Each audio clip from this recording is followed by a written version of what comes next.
দীঘায় প্রথমবার যাত্রীর সাথী পরিষেবার শুভ সূচনা করলেন জেলা পুলিশ সুপার সৌম্যদীপ ভট্টাচার্য।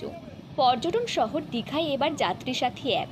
দীঘা ঘুরতে আসা পর্যটকদের আর কোনো চিন্তা নেই, বাড়তি ভাড়ার জুলুমবাজি ও দীঘায় বিভিন্ন পর্যটন এলাকায় ঘুরতে যাওয়ার আর কোনো সমস্যা নেই।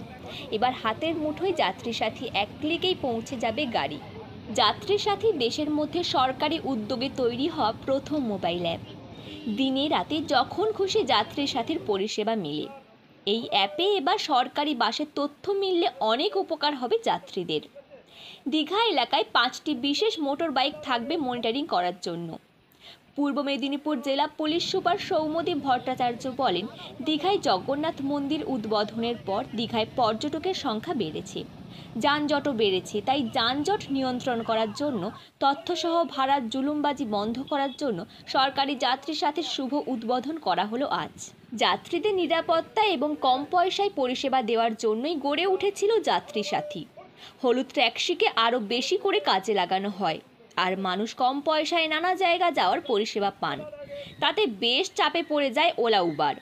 এবার যাত্রী সাথী অ্যাপের আধুনিকীকরণ করা হচ্ছে। আপনারা জানেন যে দীঘাতে আমাদের জগন্নাথ ধাম মন্দির এবং তার পরবর্তী সময়ে বহু পর্যটক আসছেন এবং দেশ বিদেশের পর্যটকরা এখন দীঘায় আসছেন। সেই কথা মাথায় রেখে আমাদের মাননীয় মুখ্যমন্ত্রীও দীঘা যখন এসেছিলেন সেই সময় যে দীঘাতে আরও ভালো করে যাত্রীর পরিষেবা আমরা কীভাবে দিতে পারি সেই কথা মাথায় রেখে যাত্রীর সাথে যে অ্যাপ ক্যাব বুকিং সিস্টেম আছে, যেটা আমাদের পশ্চিমবঙ্গ সরকারেরই উদ্যোগে তৈরি করা হয়েছে, সেটা এবার দীঘাতে চালু করা হলো, যাতে যে কোনো প্রান্ত থেকে দীঘাতে মানুষজন যখন আসছেন তারা যাতে নিজেদের স্মার্টফোনের মধ্য দিয়ে এবং অ্যাপের মধ্য দিয়ে বুকিং করতে পারে। আপনারা দেখলেন যে আজকে আমরা নিজেরাই প্রথম বুকিং করে একটা সিস্টেম টেস্ট করে দেখলাম এবং সুন্দর করে সেই বুকিং করা যাচ্ছে। আশা করছি এর মধ্য দিয়ে যারা দীঘাতে পর্যটকরা আসছেন তারা আরও সুবিধা পাবেন এবং এর মধ্য দিয়ে আরও ভালো পরিষেবা যেমন তারা পাবেন, ঠিক সেইভাবে দীঘার মানুষও এই অ্যাপের মধ্য দিয়ে তাদের যে বিজনেস আছে এবং সেগুলো আরও বেশি ডেভেলপ হতে সাহায্য। এর মধ্যে কোন কোন পরিবহন থাকছে স্যার? এর মধ্যে এই মুহূর্তে আমাদের অটো থাকছে এবং ট্যাক্সি থাকছে। জেলা জুড়েই কি হবে স্যার? জেলা জুড়েই এই মুহূর্তে দীঘাতেই হবে, যেহেতু দীঘাটা জেলার সবচেয়ে বিখ্যাত পর্যটন স্থল।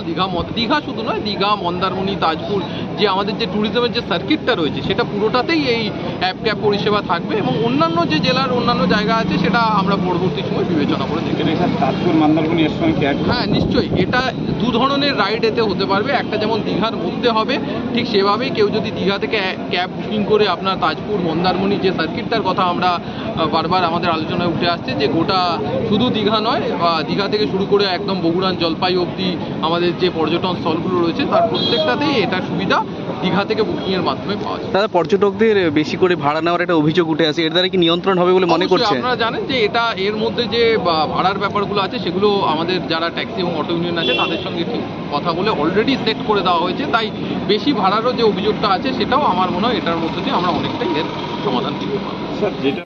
ব্যুরো রিপোর্ট, বাংলার কথা। না